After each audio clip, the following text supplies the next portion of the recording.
الحمد لله رب العالمين ولا عدوان إلا على الظالمين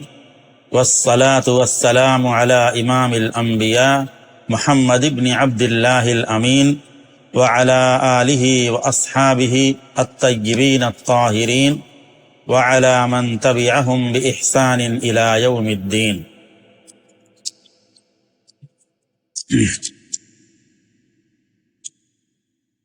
بحر غفلت یہ تیری ہستی نہیں، بحر غفلت یہ تیری ہستی نہیں، دیکھ جنت اس قدر سستی نہیں، رہ گزر دنیا ہے یہ بستی نہیں، رہ گزر دنیا ہے یہ بستی نہیں، جائے عیش و عشرت و مستی نہیں،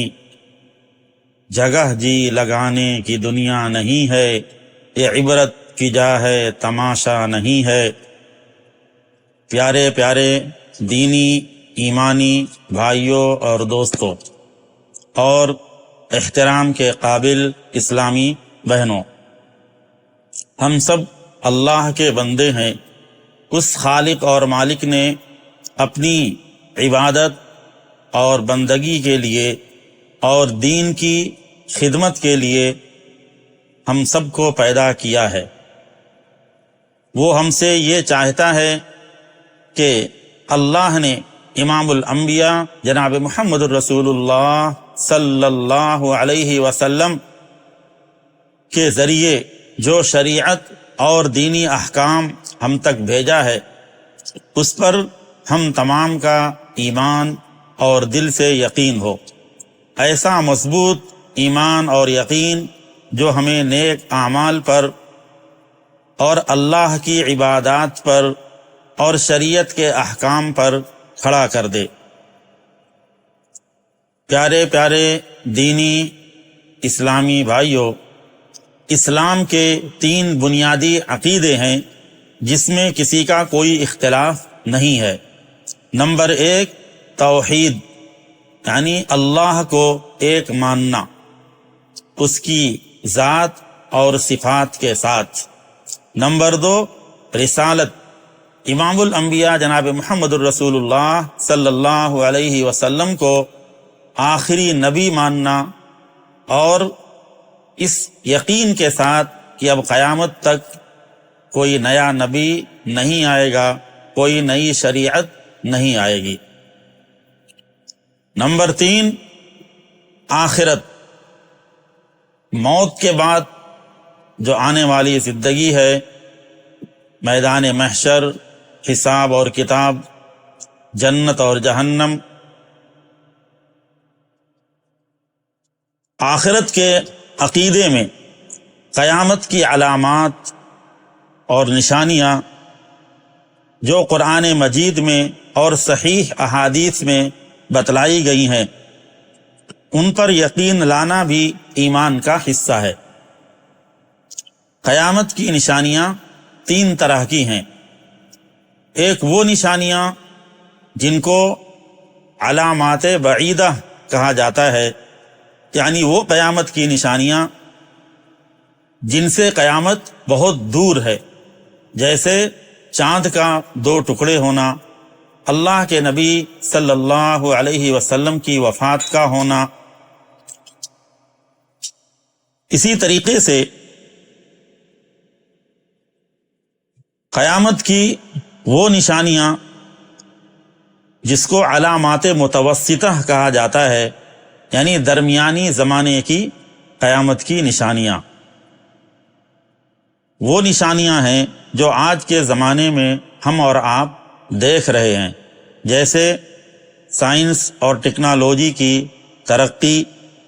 اور اس کی وجہ سے بے حیائی اور فیشن، اور جو بے حیائی اور فیشن کی وجہ سے برائیاں اور فتنے جنم لے رہے ہیں، اولاد کا نافرمان ہونا اور قتل کا کثرت کے ساتھ ہونا، اچانک موت کے واقعات کا ہونا، یہ وہ نشانیاں ہیں جن کو علامات متوسطہ کہا جاتا ہے۔ قیامت کی تیسری نشانیاں وہ ہیں جن کو علامات قریبہ کہا جاتا ہے، یعنی وہ نشانیاں جو قیامت کے بالکل قریبی زمانے میں ظاہر ہوں گی، اور ان علامتوں اور نشانیوں کے ظاہر ہونے کے بعد قیامت کے آنے میں زیادہ زمانہ اور بڑی مدت نہیں رہے گی، بلکہ بہت جلد قیامت آ جائے گی، جس کو علامات کبریٰ بھی کہا جاتا ہے، یعنی قیامت کی بڑی بڑی نشانیاں، جیسے امام مہدی کا ظاہر ہونا، دجال کا نکلنا، اور حضرت عیسیٰ علیہ السلام کا آسمان سے اترنا، اور سورج کا مغرب سے نکلنا۔ قابل احترام دوستو، آج جو باطل فرقے ہیں، جو امت مسلمہ کے ایمان اور یقین کو نقصان پہنچانے والے باطل فرقے ہیں، وہ قیامت کی نشانیوں کو نوجوانوں کے سامنے اور اسی طریقے سے امت کے جو مظلوم طبقات ہیں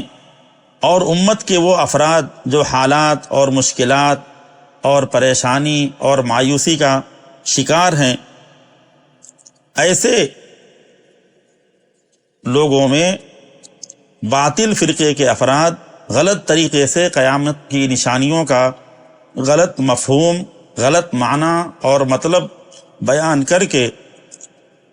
مسلمانوں کے ایک بڑے طبقے کو اسلام اور ایمان سے دور کر رہے ہیں، اور اسلام اور ایمان کے جو بنیادی عقائد ہیں اس کے بارے میں شکوک و شبہات پیدا کر رہے ہیں۔ اس لیے آج کے اس فتنے کے دور میں ہر ایمان والے بھائی اور ایمان والی بہنوں کو قیامت کی بڑی بڑی نشانیوں کے بارے میں مکمل علم ہونا ایمان کی حفاظت کے لیے ضروری ہے۔ ان بڑی بڑی نشانیوں میں سے دجال کا ظاہر ہونا بھی ہے۔ دجال اور اس کے فتنے کے متعلق احادیث کی کتابوں میں سینکڑوں احادیث ہیں، اور آج نوجوان طبقے میں اور امت کے تمام طبقوں میں دجال اور اس کے نکلنے کے بارے میں ایک تجسس، ایک طلب پائی جاتی ہے۔ اس لیے آج کی مجلس میں آپ کے سامنے ایک حدیث پاک جس کو امام مسلم نے اپنی کتاب صحیح مسلم میں نقل کیا ہے، حدیث نمبر 7386، اس حدیث پاک کی روشنی میں آپ کے سامنے دجال کے ظاہر ہونے کی تفصیلات پیش کرنے کی سعادت حاصل ہو رہی ہے۔ چنانچہ ایک صحابیہ ہیں جن کا نام ہے حضرت فاطمہ بنت قیس رضی اللہ تعالی عنہا۔ وہ مشہور صحابیات میں شمار ہوتی ہیں، اور انہوں نے اسلام کے شروع زمانے میں ہجرت کا شرف اور سعادت حاصل کی۔ وہ فرماتی ہیں کہ میں مدینۃ المنورہ میں کچھ حالات اور مسائل کی وجہ سے قیام پذیر تھی کہ اچانک ایک دن اللہ کے نبی صلی اللہ علیہ وسلم کی طرف سے ایک اعلان کرنے والے نے اعلان کیا، الصلاۃ جامعہ، الصلاۃ جامعہ، اور اس کے بعد تمام صحابہ کرام، مہاجرین و انصار اور عورتیں مسجد نبوی کی طرف تیز قدموں کے ساتھ چلنے لگیں۔ فرماتی ہیں کہ میں بھی عورتوں کی صف میں شامل ہو گئی، جب اللہ کے نبی صلی اللہ علیہ وسلم نماز سے فارغ ہوئے تو اللہ کے نبی صلی اللہ علیہ وسلم منبر پر تشریف لائے اور آپ نے اپنی مبارک چہرے پر مسکراہٹ کو ظاہر فرمایا اور آپ نے اعلان فرمایا لیلزم کل انسان مصلاہ، تمام نماز پڑھنے والے اپنی اپنی جگہ پر بیٹھے رہیں۔ پھر آپ صلی اللہ علیہ وسلم نے ارشاد فرمایا اے صحابہ اور صحابیات، کیا تمہیں معلوم ہے کہ میں نے تم کو کیوں جمع کیا ہے؟ انہوں نے فرمایا اللہ و رسولہ اعلم، اللہ اس کا رسول زیادہ جاننے والا ہے۔ چنانچہ آپ صلی اللہ علیہ وسلم نے ارشاد فرمایا واللہ ما جمعتکم لرغبت ولا لرہبت، میں نے تمہیں کسی شوق والی یا ڈرانے والی چیز سنانے کے لیے جمع نہیں کیا ہے، بلکہ میں نے تمہیں اس لیے جمع کیا ہے کہ تمیم داری پہلے ایک عیسائی شخص تھے، وہ میرے پاس آئے، اسلام قبول کیا اور اسلام کے اوپر بیعت کی، اور میں تم کو دجال کے فتنے سے ڈراتا تھا، دجال کی علامات اور اس کی نشانیوں کو تمہارے سامنے میں بیان کرتا تھا، لیکن آج تمیم داری نے ایک سفر سے واپسی پر میرے سامنے ایک ایسا واقعہ بیان کیا ہے جو میں تمہارے سامنے بیان کرنا چاہتا ہوں۔ محدثین فرماتے ہیں کہ تمام احادیث کے ذخیرے میں جتنی بھی احادیث ہیں اس میں صحابی اللہ کے نبی صلی اللہ علیہ وسلم سے نقل کرتے ہیں۔ صحابی کہتے ہیں کہ قال رسول اللہ صلی اللہ علیہ وسلم، صحابی اللہ کے نبی سے نقل کرتے ہیں، لیکن احادیث کے ذخیرے میں یہ دجال سے متعلق ایک ایسی حدیث ہے کہ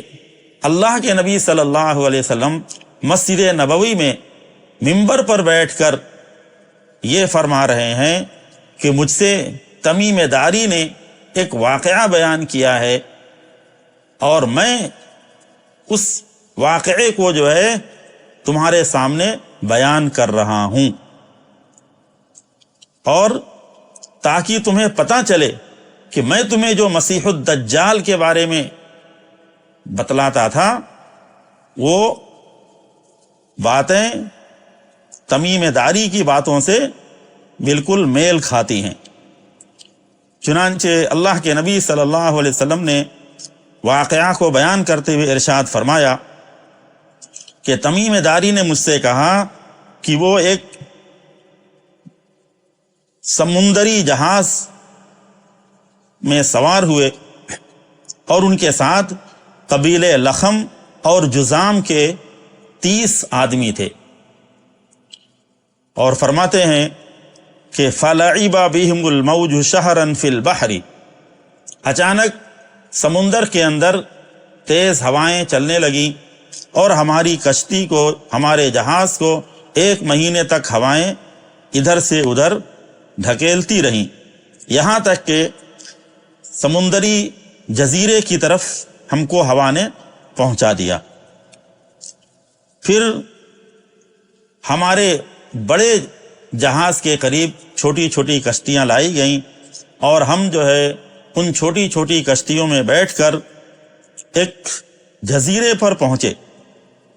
جزیرے پر جب ہم داخل ہوئے تو ہم نے وہاں پر ایک جانور دیکھا جس کے پورے بدن پر اتنے کثرت کے ساتھ بال تھے کہ حدیث کے الفاظ ہیں لا يدرون ما قبلہ من دبرہ من کثرت الشعر، کہ اس کے بدن کا اگلا حصہ کون سا ہے اور بدن کا پچھلا حصہ کون سا ہے یہ کچھ پتہ نہیں چل رہا تھا۔ پھر فرماتے ہیں کہ ہم نے اس سے پوچھا وَيْلَكِ مَا أَنْتِ، کہ تیرے لیے ہلاکت ہو، تو کون ہے؟ اس نے کہا انا الجساسہ، میں جساسہ ہوں۔ صحابی نے فرمایا کہ جساسہ کا مطلب کیا ہے؟ یہاں پر جساسہ کا مطلب بعض علماء نے یہ بیان کیا ہے کہ جساسہ سے مراد خبروں کو جمع کرنے والی، گویا یہ جو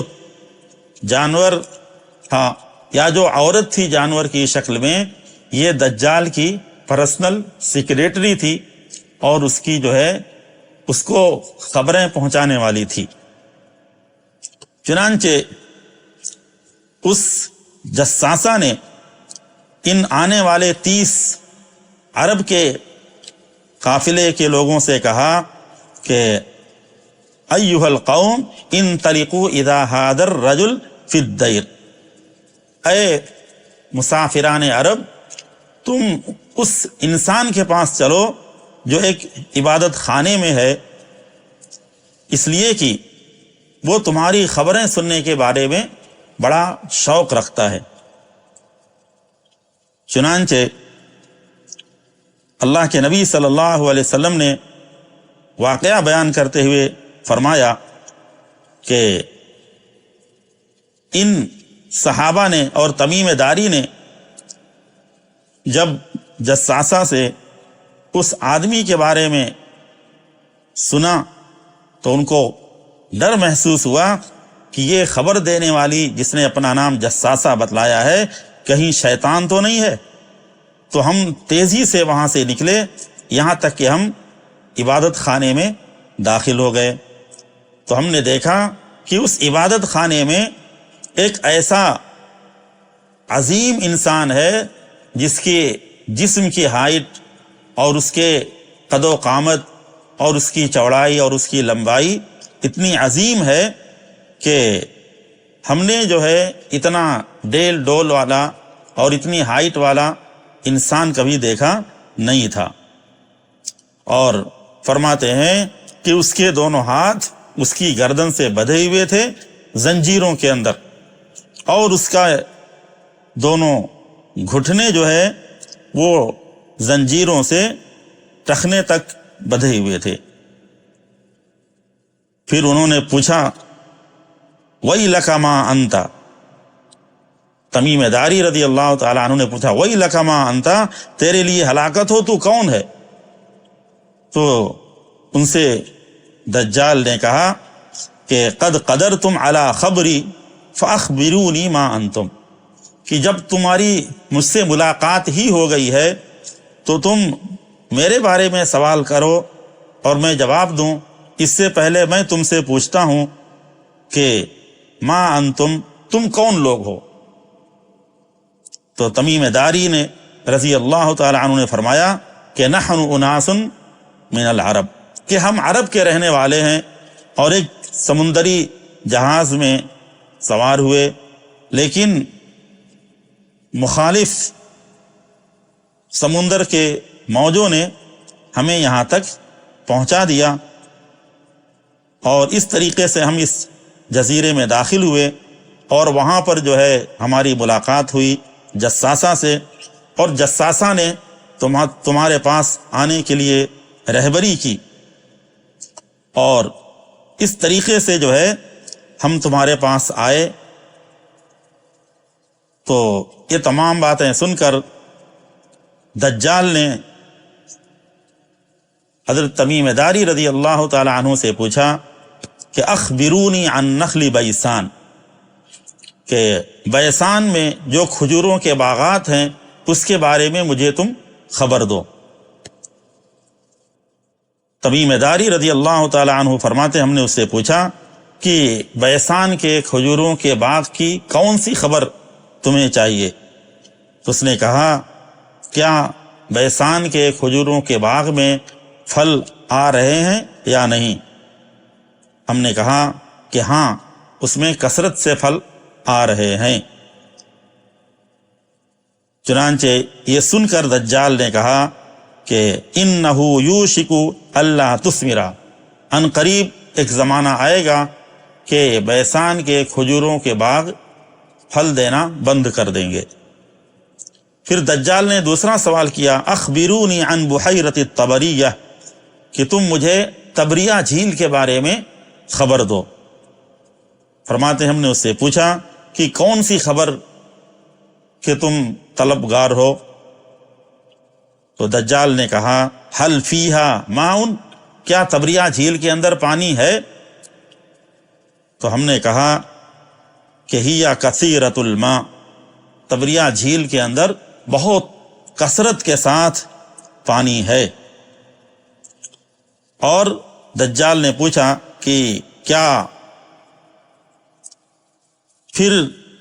تیسرا سوال دجال نے اس کے بعد کہا، اما ان ماءھا یوشک ان یذھب، ان قریب بہت جلد طبریہ جھیل کا پانی ختم ہو جائے گا۔ تیسرا سوال دجال نے کیا، اخبرونی عن عین زغر، کہ زغر جو پانی کا چشمہ ہے اس کے بارے میں مجھے خبر دو۔ تمیم داری رضی اللہ عنہ فرماتے ہیں کہ ہم نے کہا کہ تم کون سی خبر کے مشتاق ہو؟ دجال نے کہا کہ کیا زغر چشمے میں پانی ہے اور کیا لوگ اس چشمے کے پانی سے کھیتی کرتے ہیں؟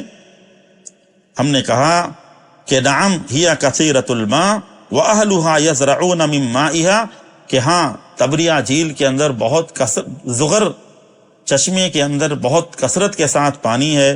اور لوگ وہاں کے لوگ اس چشمے کے پانی سے کھیتی کر رہے ہیں۔ 3 سوال کے بعد دجال نے چوتھا سوال کیا، اخبرونی عن نبی الامیین ما فعل، کہ تم مجھے جو امیوں کے نبی ہیں ان کے بارے میں خبر دو، یعنی اللہ کے نبی امام الانبیاء جناب محمد الرسول اللہ صلی اللہ علیہ وسلم کے بارے میں اس نے سوال کیا۔ تمیم داری رضی اللہ تعالی عنہ نے اس کو جواب دیا کہ اللہ کے نبی صلی اللہ علیہ وسلم تشریف لے آئے ہیں اور لوگوں نے ان پر ایمان قبول کیا اور وہ مکہ سے نکل کر مدینہ طیبہ ہجرت کر کے تشریف لا چکے ہیں۔ تو دجال نے پوچھا، کیا عرب کے لوگ ان سے جنگ کرتے ہیں، ان کی مخالفت کرتے ہیں؟ فرماتے ہم نے کہا کہ ہاں، ان کے ساتھ جنگ بھی کرتے ہیں، لیکن اللہ نے نبی صلی اللہ علیہ وسلم کو فتح عطا فرمائی اور عرب کے لوگوں نے ان کی اطاعت اور فرما برداری کی ہے، ان پر ایمان قبول کیا ہے۔ تو دجال نے کہا کہ ان ذاک خیر لہم ان یطیعوہ، کہ عرب کے لوگ اللہ کے نبی صلی اللہ علیہ وسلم کی اطاعت اور فرما برداری کا مظاہرہ کریں، ان پر ایمان لائیں، یہ عرب والوں کے لیے بڑی سعادت اور خوش نصیبی کی بات ہے اور ان کے لیے بہت بہتر ہے۔ اس کے بعد دجال نے حضرت تمیم داری رضی اللہ تعالی عنہ سے کہا کہ اب تک میں نے تمہارا انٹرویو لیا، تم سے سوالات کیے، اب میں تمہیں اپنے بارے میں بتاتا ہوں۔ وَإِنِّي مُخْبِرُكُمْ عَنِّي إِنِّي أَنَا الْمَسِيحُ، دجال نے کہا میں اپنے بارے میں تم کو خبر دیتے ہوئے یہ بتا رہا ہوں کہ میں مسیح الدجال ہوں۔ وَإِنِّي أُوشِكُ أَن يُؤْذَنَ لِي فِي الْخُرُوجِ، اور عن قریب مجھے ان زنجیروں کے اندر جو جکڑا ہوا ہوں، ان زنجیروں سے مجھے آزادی مل جائے گی اور میں بہت جلد نکلنے کا فیصلہ میرے لیے ہو جائے گا، اور جب میں باہر نکلوں گا تو اتنی تیز رفتاری کے ساتھ دنیا کا سفر کروں گا کہ 40 راتوں میں دنیا میں کوئی گاؤں، کوئی بستی، کوئی شہر ایسا نہیں ہوگا کہ جہاں میں کا سفر میں نہ کر لوں۔ لیکن مکہ اور مدینہ یہ 2 شہر ایسے ہیں کہ میرے لیے ان 2 شہروں میں داخل ہونا حرام کر دیا گیا ہے۔ جب بھی میں ان میں داخل ہونے کا ارادہ کروں گا تو فرشتے تلوار لے کر اس کی حفاظت کے لیے کھڑے ہوں گے اور مجھے وہاں داخل نہیں ہونے دیں گے۔ حضرت فاطمہ بنت قیس جو اس حدیث پاک کو نقل کرنے والی ہیں، فرماتی ہیں کہ وَطَعَنَ بِمِخْصَرَتِهِ فِي الْمِنبَرِ، اس حدیث کو بیان کرنے کے بعد، اس واقعے کو بیان کرنے کے بعد اللہ کے نبی صلی اللہ علیہ وسلم نے اپنے ہاتھ کو جو ہے، آپ کے ہاتھ میں جو چیز تھی اس سے جو ہے منبر کے اوپر زور زور سے مارا اور یوں فرمایا کہ ہاذہ طیبۃ، ہاذہ طیبۃ، ہاذہ طیبۃ، کہ فرمایا کہ اپنی انگلی کو منبر پر چبھویا اور 3 مرتبہ فرمایا کہ یہ مدینہ ہے، یہ مدینہ ہے، یہ مدینہ ہے۔ کیا میں نے تمہیں یہ باتیں پہلے ہی بیان نہ کر دی تھی؟ لوگوں نے عرض کیا جی ہاں۔ فرمایا بے شک مجھے تمیم کی اس خبر سے بڑی خوشی ہوئی، اور وہ اس حدیث کے موافق ہے جو میں نے تمہیں دجال اور مدینہ اور مکہ کے بارے میں بیان کیا تھا۔ پھر اللہ کے نبی صلی اللہ علیہ وسلم نے فرمایا کہ دجال شام یا یمن کے سمندر میں ہے۔ پھر فرمایا آپ نے نہیں بلکہ مشرق کی طرف ہے، وہ مشرق کی طرف ہے، اور وہ مشرق کی طرف ہے، اور آپ نے اپنے ہاتھ سے مشرق کی طرف اشارہ کیا۔ تو یہ پوری حدیث جو مسلم شریف کی ہے، اس حدیث پاک کے اندر اگر ہم غور کرتے ہیں تو دجال نے تمیم داری رضی اللہ تعالی عنہ سے 4 سوالات کیے۔ پہلا سوال بیسان کے کھجوروں کے باغ کے بارے میں۔ بیسان کے جو باغات ہیں، یہ علاقہ پہلے فلسطین میں تھا۔ عمر فاروق رضی اللہ تعالی عنہ کے دور میں حضرت شرحبیل ابن حسنہ رضی اللہ تعالی عنہ نے اور حضرت عمرو بن العاص رضی اللہ تعالی عنہ نے فتح کیا۔ 1948 سے پہلے یہ جارڈن کا حصہ تھا۔ مئی 1948 میں اسرائیل نے بیسان اور اس کے 29 دیہاتوں پر قبضہ کر لیا۔ اس وقت آج کے دور میں بیسان کا علاقہ کھجوروں کے باغ کے لیے مشہور نہیں ہے، لیکن کھجوروں کے باغات آج بھی وہاں پر موجود ہیں، لیکن دن بدن پانی کم ہوتا جا رہا ہے، جس کی وجہ سے کھجوروں کے باغ میں کمی آتی جا رہی ہے۔ دوسرا سوال جو دجال نے کیا بحیرہ طبریہ جھیل کے بارے میں۔ اس وقت یہ بحیرہ طبریہ بھی اسرائیل کے قبضے میں ہے، جس کو انگلش میں لیک آف طبریاز اور سی آف گلیلی بھی کہتے ہیں۔ اس جھیل کے چاروں طرف یہودیوں کے بہت سے شہر آباد ہیں، اور یہ علاقہ جارڈن سے قریب ہے، اور عیسائیوں اور یہودیوں کے نزدیک یہ علاقہ اور یہ جھیل ایک مذہبی اور مقدس اور بابرکت جھیل ہے۔ اس جھیل کے اندر بھی پانی دن بدن کم ہوتا جا رہا ہے۔ دجال کا تیسرا سوال زغر پانی کے چشمے کے بارے میں ہے۔ حضرت ابن عباس رضی اللہ تعالی عنہ سے محدثین اور مفسرین نے نقل کیا ہے کہ حضرت لوط علیہ السلام جب اپنی قوم پر صدوم کے علاقے میں محنت کر رہے تھے اور ان لوگوں نے ان کی دعوت کو قبول نہیں کیا، بلکہ بہت ساری بے حیائی اور برے کاموں کے اندر مشغول رہتے تھے، اور اللہ نے عذاب نازل کرنے کا فیصلہ کیا، تو لوط علیہ السلام کو حکم ہوا کہ آپ اس علاقے سے صدوم سے ہجرت کر جائیں۔ چنانچہ حضرت لوط علیہ السلام اپنی 2 بیٹیوں کو لے کر ہجرت کے لیے کرتے ہوئے وہاں سے نکلے۔ اس میں ان کی ایک بیٹی تھی جس کا نام تھا زغر۔ تو اس جگہ ایک جگہ پر جو ہے ان کی بیٹی کی طبیعت خراب ہوئی،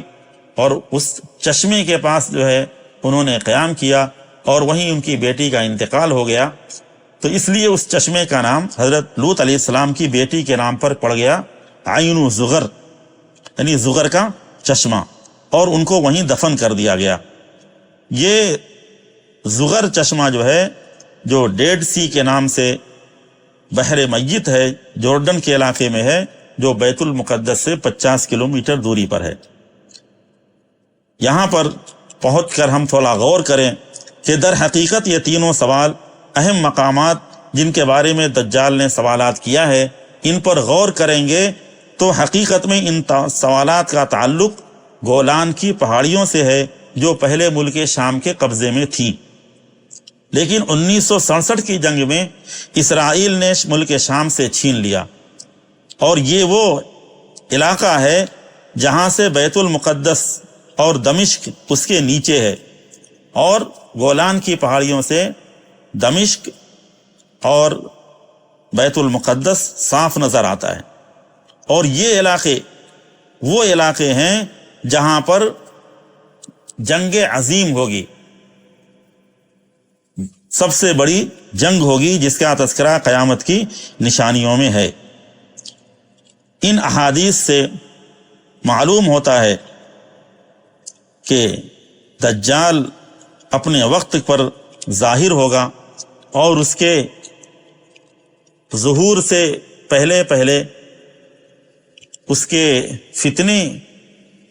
جو ایمان اور یقین کو نقصان پہنچانے والے ہوں گے اس کی شروعات ہو جائے گی، اور جتنا وقت دجال کے نکلنے کا قریب ہوگا، سائنس اور ٹیکنالوجی اور بے حیائی، فیشن اتنا ہی کثرت سے بڑھتا چلا جائے گا، اور قیامت کی ان نشانیوں کے بارے میں ہمیں علم ہونا اتنا ضروری ہے کہ ہم صرف اس کی اہمیت کا اندازہ اس سے لگا سکتے ہیں کہ حدیث پاک کی تمام مستند کتابوں میں دجال کا اور اس کے فتنے کا ذکر کثرت کے ساتھ کیا گیا ہے۔ امام بخاری رحمۃ اللہ علیہ نے صحیح بخاری میں 51 مرتبہ، امام مسلم نے اپنی کتاب صحیح مسلم میں 65 مرتبہ، امام ابو داؤد نے اپنی کتاب میں 28 مرتبہ، اور امام ترمذی نے اپنی کتاب میں 33 مرتبہ، امام ابن ماجہ نے اپنی کتاب میں 18 مرتبہ، امام احمد ابن حنبل نے اپنی مسند میں 205 مرتبہ، امام مالک رحمۃ اللہ علیہ نے اپنی موطا میں 5 مرتبہ دجال اور اس کے فتنے کا ذکر کیا ہے۔ اسی لیے اللہ کے نبی صلی اللہ علیہ وسلم نے ایک حدیث میں فرمایا کہ دنیا میں ہر آنے والے نبی نے اپنی امت کو دجال کے فتنے سے ڈرایا ہے، اے ایمان والو میں بھی تمہیں دجال کے فتنے سے ڈراتا ہوں۔ حضرت عائشہ رضی اللہ تعالیٰ عنہ فرماتی ہیں کہ اللہ کے نبی صلی اللہ علیہ وسلم نماز میں التحیات کے بعد یہ دعا مانگتے تھے، اللہم انی اعوذ بک من عذاب القبر واعوذ بک من فتنة المسیح الدجال، اے اللہ قبر کے عذاب سے حفاظت فرما اور دجال کے فتنے سے بھی حفاظت فرما۔ اس طریقے سے اسی لیے اللہ کے نبی صلی اللہ علیہ وسلم نے ان فتنوں سے حفاظت کے لیے ایک عمل بھی بتلایا کہ سورۃ الکہف جو قرآن مجید کے 15ویں پارے میں ہے، اس کی تلاوت کرنا یہ دجالی فتنوں سے حفاظت کے لیے بہت طاقتور عمل ہے۔ امام ابو داؤد نے اور امام ترمذی نے اور امام ابن کثیر رحمۃ اللہ علیہ نے اپنی تفسیروں میں روایات نقل کی ہیں۔ ایک روایت ہے سہل بن معاذ رضی اللہ تعالیٰ عنہ سے نقل کی کہ رسول اللہ صلی اللہ علیہ وسلم نے ارشاد فرمایا، جو شخص سورہ کہف کی اول کی 10 آیتیں اور اخیر کی 10 آیتیں تلاوت کر لے تو اس کے لیے سر سے لے کر قدم تک ایک نور اللہ کی طرف سے ہوتا ہے جو اس کو اپنی حفاظت میں لے لیتا ہے، اس کے ایمان کی، اس کے یقین کی حفاظت کرتا ہے، اور اس کی ذات کی بھی حفاظت کرتا ہے، اور جو پوری سورت پڑھے اس کو آسمان سے زمین تک ایک نور اپنی حفاظت میں لے لیتا ہے۔ اور بعض روایات میں ہے کہ قیامت میں اس کے لیے روشنی ہوگی، اور بعض روایات میں ہے کہ جو ایک جمعے کو پڑھے گا اس جمعے سے لے کر آئندہ آنے والے جمعے تک وہ شخص ہر فتنے سے اور دجال کے فتنے سے بھی محفوظ رہے گا۔ اللہ تبارک و تعالیٰ سے دعا ہے کہ ہم تمام ایمان والوں کو اپنے ایمان و عقیدہ اور عمل کی، ہمارے ایمان اور عقیدہ اور عمل کی تمام دجالی، شیطانی، انسانی، زمینی فتنوں سے اللہ تعالیٰ محفوظ فرمائے اور ہمیں اپنے ایمان کی حفاظت کی فکر کرنے کی توفیق عطا فرمائے۔ والسلام علیکم ورحمۃ اللہ وبرکاتہ۔